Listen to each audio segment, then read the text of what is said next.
자, 여러분 반갑습니다. 수요일 날 저희 칼빈주의에 대해서 말씀을 전하고 있는데요. 지난주까지는 칼빈주의 역사에 대해서 말씀을 전했습니다. 칼빈주의 태동, 그런 칼빈주의가 어떻게 확산됐는지 15세기, 16세기, 그리고 오늘날의 칼빈주의까지 말씀을 전했고요. 그 중간에 루터파와 칼빈주의의 차이점에 대해서도 말씀을 나눴습니다. 그리고 이제 오늘부터는요, 칼빈주의의 신앙 고백서라는 두 번째 챕터로 말씀을 전할 것입니다. 신앙 고백서들은 개혁주의 신앙 고백서들은 참 많이 있어요. 그러나 거기서 총 한 7개 정도로 나눠서 간단하게 인포메이션 소개하는 시간을 갖도록 할 겁니다. 첫 번째 벨직 신앙 고백서, 그리고 하이델베르크 신앙 고백서, 그리고 제2 스위스 신앙 고백서, 그리고 도르트 신조, 그리고 다섯 번째로 웨스트민스터 신앙 고백서, 그리고 웨스트민스터 소요리 문답, 그리고 대요리 문답, 그 다음에 침례교 신앙 고백서, 이런 식으로 7가지에 대해서 개혁주의, 칼빈주의 신앙 고백서들에 대한 소개를 해드릴 건데요. 오늘 한 시간에 다 할 수는 없고요. 나눠서 할 겁니다. 그래서 오늘은 첫 번째 시간으로 도르트 신조가 아니죠. 벨직 신앙 고백서. 모든 신앙 고백서 중에서 가장 최초로 이제 만들어진 거죠. 개혁 신앙 고백서 중에서 도르트 신조, 그 다음에 하이델베르크 신앙 고백서, 이 두 가지에 대한 소개를 해드릴 거고요.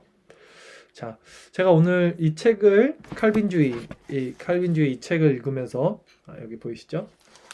페이지는 이제 57페이지부터입니다. 제가 좀 이렇게 메모를 해놨습니다. 57페이지부터 이제 64페이지까지 오늘 말씀을 나눌 거고요. 제가 설명을 드리고 좀 잘 정리해서 말씀을 드리도록 하겠습니다. 제가 오늘 이 책을 이제 이번 주에 읽으면서 아직 이게 교리 단계는 아니거든요. 이게 하나님의 말씀도 아니고, 그러니까 굳이 우리가 이런 역사 또 이런 신앙 고백서들이 어떻게 만들어졌는지에 대한 배경을 굳이 알을 필요가 있을까? 제 스스로 의구심이 생겼습니다. 물론 알면 좋아요. 근데 이 지식이 구원과 연결이 되는가, 신앙과 연결이 되는가 했을 때는 조금 부차적인 내용이다라는 생각이 들 수밖에 없었습니다. 물론 오늘 미리 말씀드리는 거예요. 그래서 오늘 말씀은 우리의 구원과 연결되고 우리의 신앙과 아주 1차적으로 연결되는 말씀은 아니고, 우리 개혁 신앙, 신앙 고백서들이 어떻게 태동되고 어떻게 만들어졌는지에 대한 배경에 대한 설명을 드리는 시간이라는 점을 말씀드리고요. 그런데 제가 굳이 이거를 한 시간을 통해서 무엇을 이걸 나눠야 되나? 단지 이거 지식을 전하면 우리에게 남는 게 뭐가 있을까? 이런 고민을 좀 했어요, 사실. 근데 제 스스로 이런 질문을 또 하게 됐습니다. 이 당시, 15세기, 16세기, 그리고 이제 17세기, 이 당시에 우리 개혁 신학 선조들은 왜 이렇게 많은 신앙 고백서들을 만들었을까라는 질문을 제 스스로 하게 됐어요. 그들은 왜 이렇게 이것에 모든 것을 쏟았을까? 결론은 이것입니다. 너무나 많은 대적들과 이단들이 즐비했기 때문에 그들로 하여금 진리를 수호하기 위해서 이런 교리와 신앙 고백서가 필요했던 것이죠. 그런 차원에서 본다면 오늘날도 마찬가지로 우리가 신앙 고백서를 통해서 이런 전통과 역사를 충분히 알고 인지해야 되는 이유는 오늘날도 수많은 이단과 잘못된 거짓 사상들이 교회 안에, 기독교 안에 많이 침투되어 있기 때문이라고 저는 결론 내릴 수 있었습니다. 그래서 그런 관점에서 오늘 말씀을 여러분도 들어주시고요. 이 말씀이 하나의 지식이 아니라 우리 신앙 고백서들이 어떤 마음으로 그 선조들은 이것을 만들었는지, 그렇다면 오늘 우리가 배울 점은 그 선조들의 마음, 이 신앙 고백서들을 세우기 위해 했던 그 이단들을 대적하여 신앙 고백서를 세웠던 그 선조들의 마음을 우리가 배울 수 있다. 여기 포인트를 두고 오늘 말씀을 들으면 여러분 조금 더 유익한 시간이 될 거라 생각이 들었습니다. 자, 한번 말씀을 이제 나눠보도록 하겠습니다. 57페이지고요. 2장 칼빈주의 신앙 고백서입니다. 제가 한번 쭉 읽으면서 설명을 드릴게요. 초기 칼빈주의자들의 가장 두드러진 특징 가운데 하나는 그랬지요. 초기 칼빈주의자들 하면 이제 16세기 정도가 될 거예요. 칼빈이 15세기 정도의 사람이니까. 그래서 16세기 이 초기 칼빈주의자들의 두드러진 특징 가운데 하나는 신앙 고백문을 만드는데 헌신했다는 것입니다. 그렇죠? 제가 금방 말했던 내용이죠. 이런 칼빈주의자들과 이들을 본받는 개혁주의 신자들은 신앙 고백들이 단지 인간의 불완전한 통찰력을 나타내기 때문에 임시적인 성격을 지닌 것에 불과하다고 생각했습니다. 중요합니다, 이 말이. 신앙 고백서가 완전하지 않다라고 누가 이것을 인정한 거냐면 개혁주의 신자들이 인정했다는 거예요. 그러니까 이런 말 많이 하잖아요. 우리 개혁주의 사람들 보고 이제 복음주의권에서 말할 때 교리 하지 마라. 성경이면 되지. 왜 맨날 교리가 성경 위에 있냐 이런 말을 하죠. 우리도 그거 인정한다는 거예요. 다시 한번 읽어드릴게요. 개혁주의 신자들은 신앙 고백들이 단지 인간의 불완전한 통찰력을 나타내기 때문에 임시적인 성격을 지닌 것에 불과하다고 생각했다. 그러니까 신앙 고백서들은 인간이 만들었죠. 성경은 하나님이 저자시지만 그래서 인간이 만든 신앙 고백서들은 인간의 불완전한 통찰력을 나타내기 때문에 임시적인 성격에 지닌 것에 불과하다고 생각을 했다는 겁니다. 계속 읽어드릴게요. 신앙 고백들의 권위는 오직 본질적인 고유의 권위를 소유한 성경으로부터 연연되어야 하며 반드시 성경에 종속되어야만 한다. 그렇기 때문에 이 신앙 고백의 권위는요, 성경에 부합되어야 되는 것입니다. 그러니까 성경이 1차적인 권위를 갖고 있고 항상 신앙 고백서는 그것으로부터 도출된 권위를 갖고 있다는 거예요. 우리들도 그것을 인정합니다. 그럼에도 불구하고 그들은 신앙 고백서들이 교회의 주요 사명 가운데 예배하는 사명, 그리고 증거하는 사명, 그리고 가르치는 사명, 그리고 신앙을 변증하는 사명, 이단들로부터 이런 것들에 매우 가치 있는 공헌을 하고 있음을 인정했다. 특히 개혁주의 신앙 고백서들은 교회가 만장일치로 무엇을 믿어야 하며 무엇을 행해야 하며 교회 밖에 있는 사람들에게 어떻게 복음을 전하고 전도해야 하는지에 대해서 효과적으로 가르쳐 주었습니다. 16세기, 17세기 개혁주의 교회들은 몇 가지 계통의 전통 신앙 고백서들을 만들어 칼빈주의적 신앙을 증진시켰으며 로마 카톨릭 교회와 다른 개신교회 단체들과 개혁주의 교회를 구분하였습니다. 자, 이해 가시나요, 여러분? 개혁주의자들은요, 성경의 권위를 1차적 권위로 인정합니다. 그러면서도 신앙 고백서들의 유익에 대해서 이렇게 말을 하는데, 성경을 변증하는 역할로 이단들을 대적할 수 있는 역할, 또 성경을 교훈적으로 가르칠 수 있는, 쉽게 가르칠 수 있는 그런 역할로, 또한 증거하는 선언적 사명으로, 그런 수단으로 이 신앙 고백서들을 만장일치로 허용을 하고 받아들이고 있다라는 것입니다. 당시 시대는 이단들, 특히 로마 카톨릭에 대항해서 개혁신학자들이 이런 신조들과 신앙 고백서들을 만들어야 되는데요.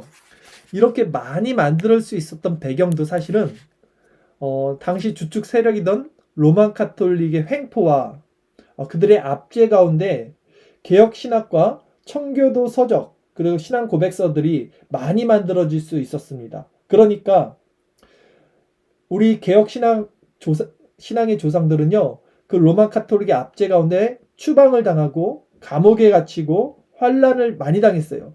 그러니까 숨어서 또 감옥 안에서 글을 쓸 수 있는 시간이 많았던 거예요. 그래서 루터도 그 피난길에서 성경을 쓰고 그렇게 하는 것을 볼 수 있습니다. 그랬기 때문에 이 시대에 신앙 고백서들이 또한 이렇게 많이 배출될 수 있었다라는 것을 배경을 설명드릴 수 있을 것 같습니다. 이 가운데 이제 이 많은 신앙 고백서들 쭉 있는데요. 굳이 다 읽어드리진 않고요. 이 가운데 오늘날 개혁주의 교회들이 가장 선호하고 열렬히 지지하는 7개의 신앙 고백서들을 오늘 소개시켜 드릴 거예요. 오늘부터 벨직 신앙 고백서, 그다음에 하이델베르크 요리문답, 이 두 가지는 오늘 나눌 겁니다. 그리고 다음 주에 도르트 신조, 그다음에 제2 스위스 신앙 고백서 나눌 거고요. 그리고 이어서 웨스트민스터 신앙 고백서, 대요리문답, 소요리문답 이런 식으로 나눌 것입니다. 이것들은 살아있는 교리적 표준이라고 부를 수 있습니다. 왜냐하면 21세기 수많은 개혁주의 교회들이 공식적으로 이것들을 사용하기 때문입니다. 오늘날 우리 신학과 교회들이 지금 제가 말씀드린 이 신앙 고백서들을 다 사용하고 있다는 말씀입니다. 본장에서는 이러한 표준 문서들이 제정되고 구성된 과정에 대한 기본적인 역사적 개론을 제공하고자 합니다. 기본적인 역사적 개론을 말씀드리는 거예요. 또한 17세기 두 가지 칼빈주의적 침례교 신앙고백서의 역사를 요약하고자 한다. 그래서 7번째는 침례교 신앙고백서까지 이렇게 나오겠다라는 것입니다. 그리고 이제 첫 번째 벨직 신앙고백서에 대해서 말씀을 드릴게요. 아까 말씀드렸듯이 우리 개혁 신학 신조 신앙 고백서 중에는 최초로 만들어진 것이 바로 벨직 신앙 고백서입니다. 1561년에 만들어졌어요. 1561년이면 칼빈이 죽기 한 4, 5년 전이에요. 그 다음에 하이델베르크 신앙 고백서가 만들어지기 한 3년, 3, 4년 전인 거예요. 어느 정도 감을 잡으시라고 말씀드린 겁니다. 자, 벨직 신앙 고백서는요, 이때는 그러니까 1560년대 때는요, 벨기에, 그 다음에 네덜란드가 같은 나라였어요. 나눠지기 전이었습니다. 그래서 벨직 신앙 고백서라고 하면 벨기에와 네덜란드의 신앙 고백서 이렇게 말할 수 있는 거예요. 그리고 네덜란드가 이것을 이게 통칭하고 있었어요. 그래서 네덜란드 신앙 고백서다라고도 불립니다. 자, 읽어드릴게요. 현존하는 7개의 신앙 고백서 가운데 가장 오래된 것은 벨직 신앙 고백서입니다. 이 신앙 고백서의 명칭은 캠페시오 벨지카라는 17세기 라틴어로부터 왔습니다. 벨지카라는 말은 오늘날 네덜란드와 벨기에로 나눠져 있는 베네룩스 대륙 전체를 지칭합니다. 그러니까 벨기에와 네덜란드를 지칭하는 것이 바로 벨지카라는 말입니다. 그래서 벨직 신앙 고백서는 네덜란드 신앙 고백서라고도 불립니다. 이렇게 됐어요. 이 벨직 신앙 고백서는요, 칼빈의 주도하에, 칼빈이 만든 건 아니에요. 근데 칼빈의 어떤 계획 안에서 만들어진 거고요. 칼빈이 살아있을 때 지금 만들어진 거잖아요, 이게. 1559년 프랑스 개혁주의 신앙을 진술한 프랑스 신앙 고백서를 따라서 만들어졌다고 합니다. 기본적으로 벨직 신앙 고백서는요, 37개 조항으로 이루어져 있는데, 다음과 같이 개혁주의 조직신학, 우리가 토요일마다 조직신학 배우고 있는데요. 이 조직신학의 순서대로 만들어져 있습니다. 그래서 하나님에 대한 교리, 신론에 대해서 나오고요. 인간에 대한 교리, 인간론 나오고요. 그리고 그리스도에 관한 교리, 기독론 나오고요. 그리고 구원에 관한 교리, 구원론에 나오고, 교회에 관한 교리, 교회론, 그 다음에 종말에 관한 교리, 종말론, 이런 식으로 37항까지 이렇게 구성이 되어 있다는 것입니다. 그리고 36항에는 민간 정부의 신정론적 본질을 다루고 있다라는 거예요.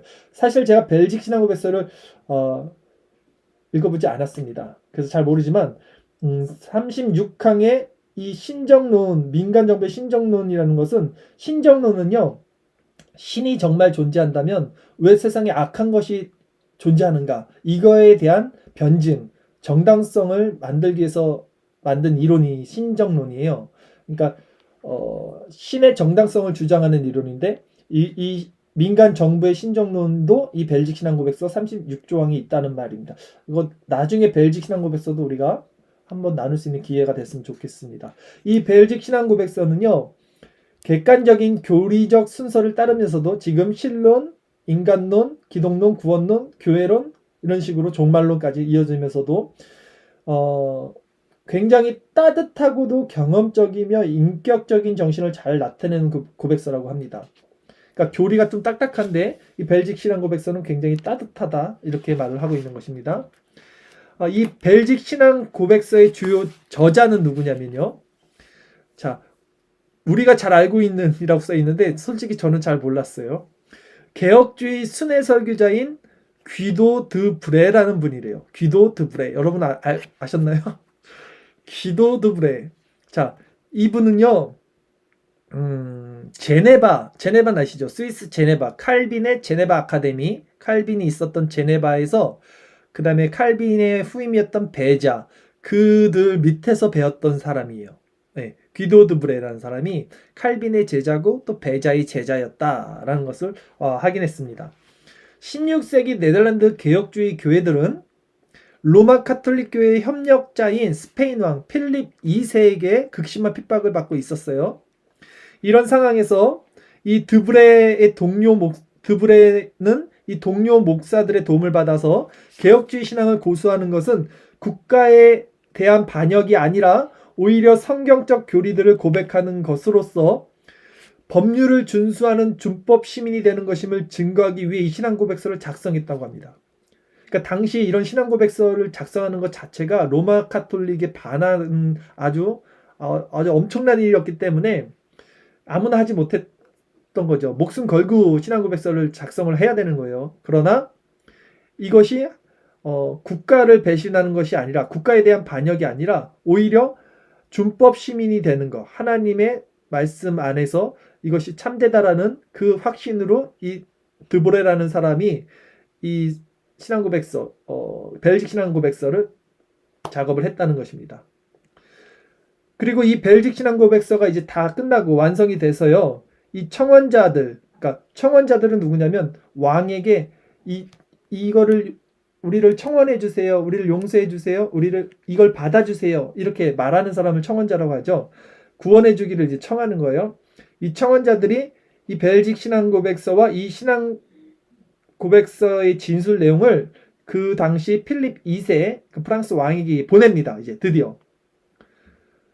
이 청원자들은 이 진술문에서 모든 합법한 일에 대해서는 정부에 순종하겠지만 이 고백서에 진술된 진리들을 부인하지 않을 것이며, 그러니까 정부 말 듣겠지만 나는 이 진술서, 즉 이 벨직 신앙 고백서가 나에게는 더 큰 하나님의 법입니다. 이 말이에요. 그리스도를 따르는 자들이 자신의 십자가를 지고 자기를 부인해야 함을 잘 알고 있으므로 등이 벗겨지고 혀가 잘리고 입에 재갈을 물고 온몸을 불에 던질 준비가 되어 있음을 분명하게 밝히고 있다. 이 필립 2세 굉장히 악독한 왕으로 유명하거든요. 그러니까 나를 고문해서 죽여도 나는 이 법을 지키겠다라는 그런 각오로 만들어진 것이 바로 이 벨직 신앙 고백서라는 것입니다. 우리는 이런 신앙 고백서들을 그냥 너무 편하게 읽고 당시 배경상을 모르는데 이 배경에서 그 신앙 고백서를 만들고 그 신앙 고백을 했던 사람들은요. 지금 이렇게 써 있잖아요. 등이 벗겨지고 혀가 잘리고 입에 재갈을 물고 온몸에 불에 던질 준비가 되어 있는 자들이라는 거예요. 그 각오로 이 신앙 고백서를 만들었다는 거예요. 그러나 결국 어떻게 됐을까요? 이 신앙 고백서, 벨직 신앙 고백서와 이 청원서는요. 스페인 정부 당국에게 개신교의 관용을 베풀어 달라고 설득하지는 못했다라고 합니다. 관철되지 않았다는 거예요. 그래서 결국 이 드브레라는 사람, 귀도 드브레는요. 1567년에 그들의 신앙을 피로 봉인한 수백여 명의 순교자들 가운데 한 사람이 되고 말이에요. 이 청원자들과 같이 수백 명이 같이 이 저자였던 드브레도 순교했다는 거예요. 죽임을 당했다는 거예요. 이때 이 나이가 45세였어요. 지금 제 나이였던 것 같아요. 그럼에도 불구하고 그의 사역과 신앙 고백서는 개혁주의 교리에 대한 설득력 있는 진술로서 지금까지 내려오고 있는 거예요.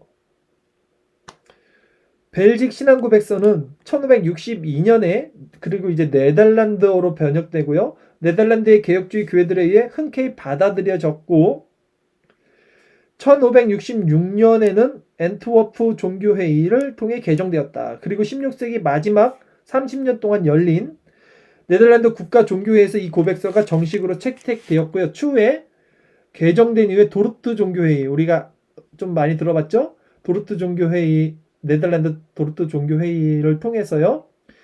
이 벨직 신앙고백서를 개혁주의 교회들이 모든 성직자들이 동의해야만 하는 교리적 표준서로 채택했죠.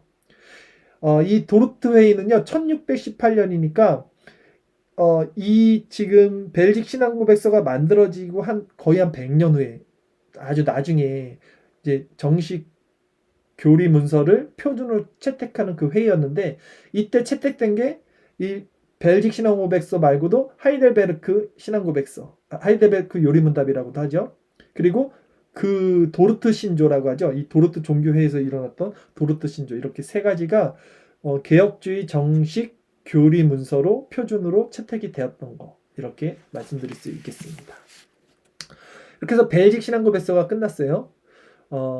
한 가지 다시 한번 짚고 우리가 말씀드려야 될 것은, 이런 신앙 고백서들을 만든 우리 믿음의 선진들이 어떤 상황과 배경에서 이것을 만들었는지, 그들이 무엇을 지키기 위해서 이 신조를 만들었는지 우리가 다시 한번 각인해야 될 필요가 있겠습니다. 그리고 우리는 똑같은 상황에서, 물론 지금 로마 가톨릭 같이 우리가 예수를 믿지 않으면 우리를 핍박하고 우리의 혀를 뽑고 등을 갈라서 죽이는 그런 자들은 없을지라도, 우리와 마땅히 싸워야 할 이단적 가르침을 행하는 자들을 향해서 우리는 어떤 각오와 자세로 임해야 되는지에 대해서 다시 한번 경각심을 갖는 시간을 가졌으면 좋겠습니다.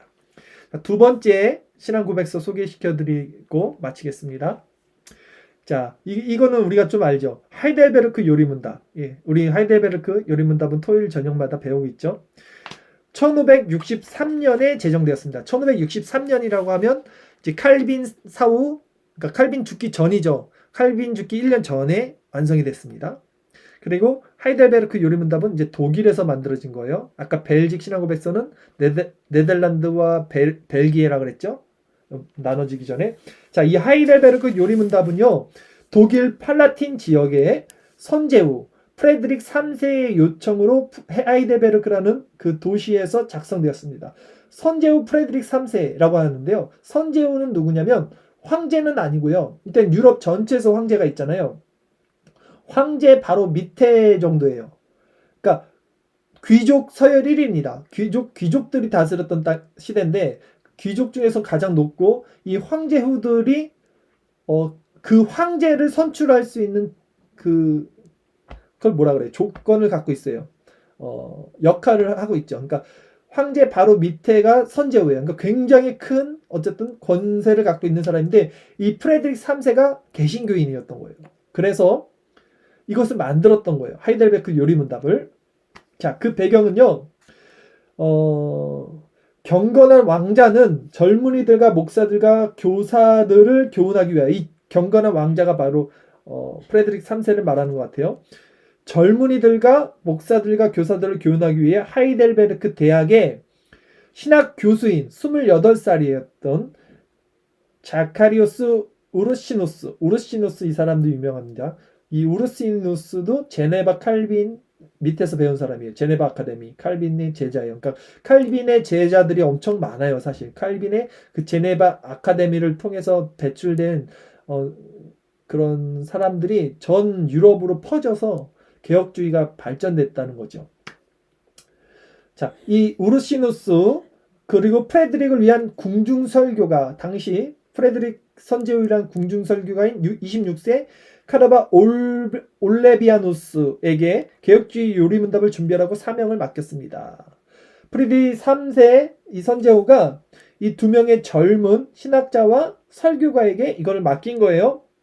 이 우르시누스가 주로 이 신학자, 28세 신학자 우르시누스가 이 요리문답에 대한 책임을 맡았어요. 이 제네바에서 배웠다는 사람. 그리고 올레비아누스는요, 이 설교가예요. 궁중설교가.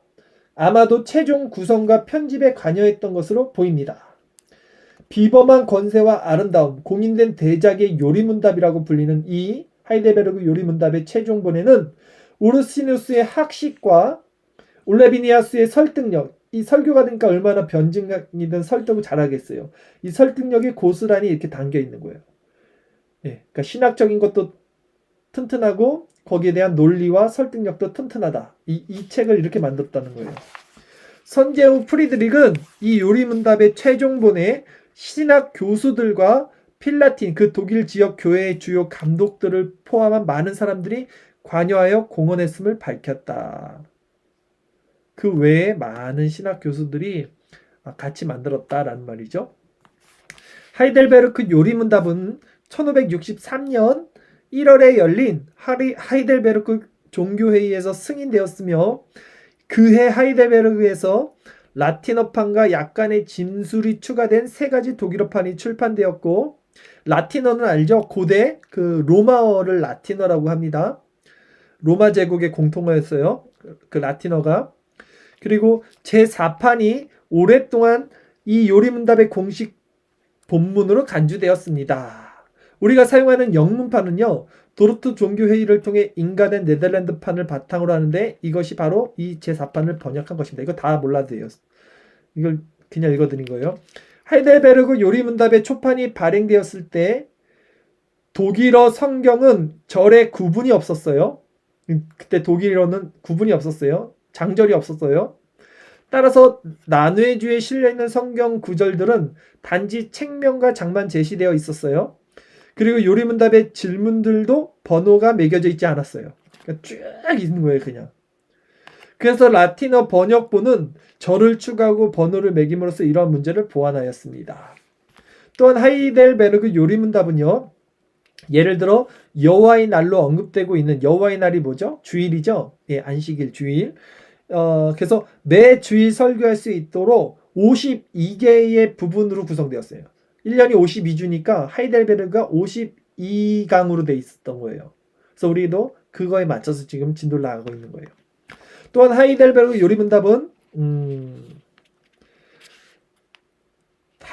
요리문답은 다른 신앙 고백서들보다 더 많은 증거 본문들을 제시하고 있는데 이게 뭐냐면 성경 본문의 증거를 제시하고 있다는 거예요. 그것은 요리문답의 저자들이 하이델베르크 요리문답이 성경의 메아리가 되기를 원했기 때문이다 라는 거예요. 사실 또 정확히 말씀드리면 프리드 선제후가 이것을 지시했어요.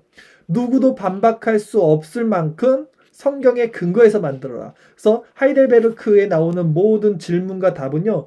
그 문맥과 문장과 단어가 다 성경에 그대로 나와 있는 것들을 인용한 것이 엄청 많습니다. 그리고 그 문답에 대한 작은 번호가 다 적혀 있어요. 이거는 성경 어디서 갖고 왔다. 그 관주를 다 적어놨는데 그 성경 한 문장에 있는 그 관주만 해도 엄청 길어요. 그러니까 엄청 많이 애를 쓴 거예요, 진짜. 성경을 아주 구석구석 다 찾아갖고 다 만들었다는 그 얘기입니다.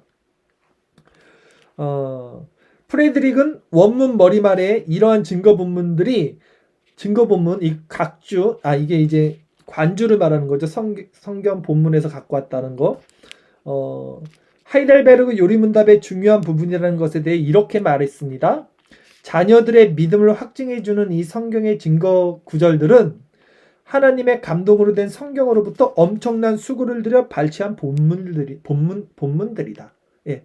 그러니까 진짜 저희가 이거 공부하잖아요. 그 제가 나눠드리는 프린터는 사실 그 성경 본문 인용했던 본문들을 거의 한 3분의 2 이상을 다 지우고 정말 필요하고 중요한 것들만 뽑아서 한두 개만 제가 넣은 건데 원문을 보면 정말 길어요. 성경에 있는 인용됐던 것들이 한 조항이 쭉 깁니다. 예, 그만큼 이 성경으로부터 엄청난 수고를 들여 발췌한 본문들이다. 발음이 안 되네. 본문들이다. 이랬다는 거예요. 하이델베르크 요리문답 129개의 질문과 답으로 돼 있어요. 그리고 52개 주의를 지킬 수 있도록 구성되어 있다는 거예요.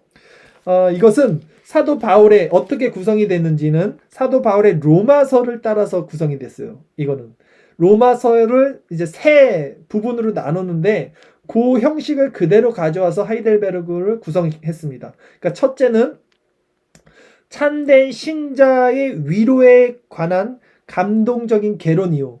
그러니까 처음에 개론이 있죠. 우리의 유일한 위로는 무엇인가? 사나 죽으나 우리의 유일한 위로는 신실하신 우리 주 그리스도 있다. 이거잖아요. 이게 개론이잖아요. 이 개론 이후에 이제 세 가지로 나누는데 3문부터 11문까지는 죄의 비참함에 대해서 쭉 나옵니다. 인간이 얼마나 죄인인지에 대한 것. 이게 로마서 처음에 나오는 내용이거든요.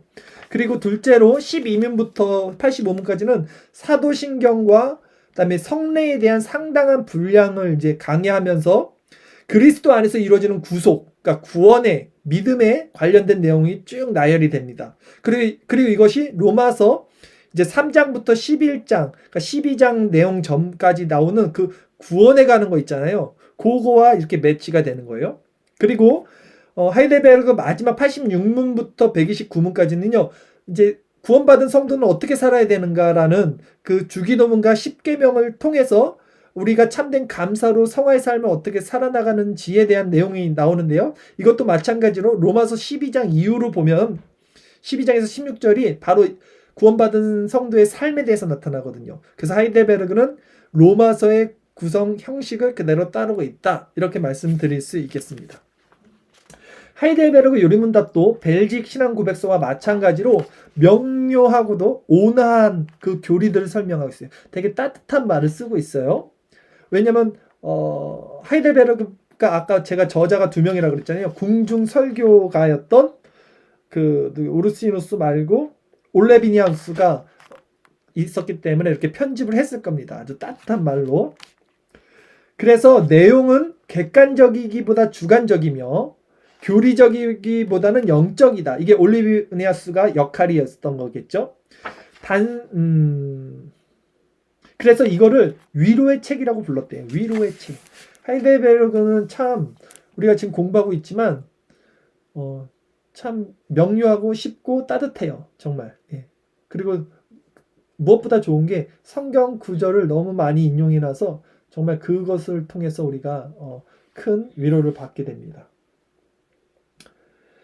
1563년 이게 이제 네덜란드로 번역이 됐고요.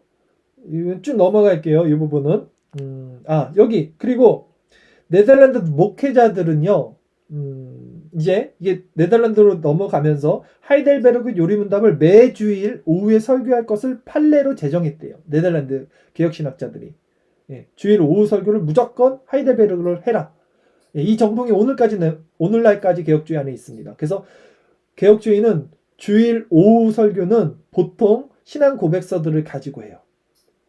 이 하이델베르그 요리문답은 바젤 종교회의와 엠든 종교회의와 도르트 종교회의를 통해서 승인이 되었고요. 네덜란드 공식적인 3가지 신조 가운데 하나로 채택되었습니다. 네덜란드 3가지 공식 신조 뭐였죠? 아까 배운 거 하이델베르그 지금 나왔고 그 다음에 벨직 신앙고백서 그 다음에 도르트 신조. 이게 우리 표준 문서 개혁신학 신조입니다. 특히 도르트 종교회의에서는 의무적으로 이 요리문답을 매주 설교하도록 규정했어요. 사실 하이델베르크 그 시대 때도 독일에서 선제후가 이걸 매주일 설교하라고 했고요. 100년이 지난 거의 네덜란드의 도르트 회의를 통해서도 이것을 매주일 설교하라고 한 거 보면 정말 하이델베르크가 얼마나 이것이 정말 엑기스인지 우리 믿음에 있어서 신앙에 있어서 중요한지 알 수 있는 대목이라고 생각이 듭니다. 이후 하이델베르그 요리문답은요. 모든 유럽 국가 언어로 번역이 되고요. 10개 아시아 또 아프리카 국가 언어로 번역 출판이 됩니다. 이 요리문답은 성경과 그다음에 토마스 아켄퍼스의 그리스도를 본받아라는 책 제가 엄청 좋아하는 책이에요. 여러분도 꼭 한번 보세요. 그리고 이게 15세기 전반의 수도사 그 영성에서 나온 거예요. 그리스도를 본받아. 토마스 아켄퍼스. 그리고 존 버년의 철로 역정. 그러니까 성경과 그리스도를 본받아. 그다음에 철로 역정. 이것이 기독교 안에서 3가지 베스트셀러입니다. 제일 잘 많이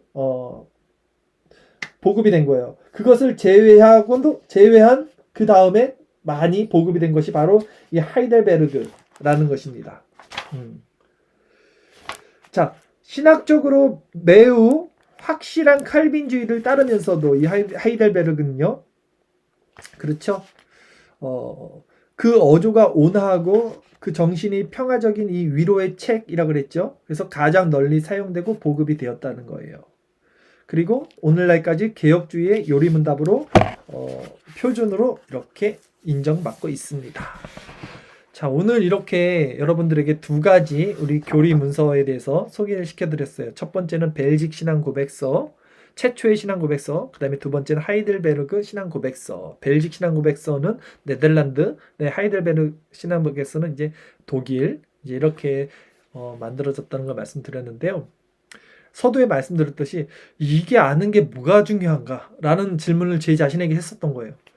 이 지식을 알아서 뭐해? 이게 나와의 구원과 무슨 상관이 있을까? 제가 이걸 보면서도 이거 참 그렇게 생각이 들었는데 말씀드렸듯이 오늘 이 말씀을 통해서 여러분 기억해 주셨으면 좋겠는 것은 당시 이분들은 이 신앙 고백서들을 만들었던 분들은 목숨을 내놓고 이 신앙 고백서를 로마 카톨릭과 대항해서 만들었다는 것을 기억해야 합니다.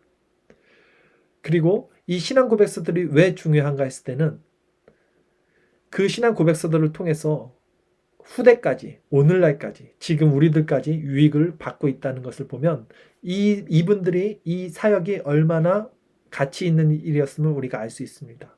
자, 그렇다면 반대로 우리에게 적용해서 오늘날 우리들은 이 다음 세대들에게 무엇을 전해줄 것인가?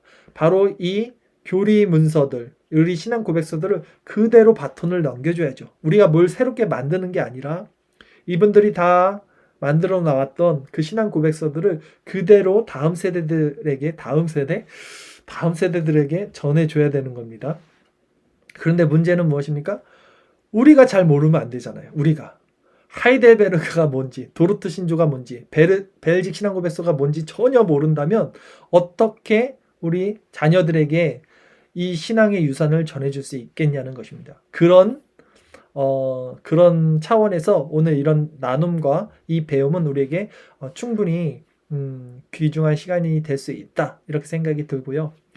우리 이 시간 한번 같이 기도하고 마치겠습니다. 그리고 우리 다음 주부터도 당분간은 이 신앙 고백서들의 개론적인 어떤 내용에 대한 소개를 할 거고요. 그 다음에 가서야 이제 진짜 본질적으로 본격적으로 교리에 대해서 하나님의 어떤 성품이나 속성, 그 교리에 대해서 공부를 할 텐데요.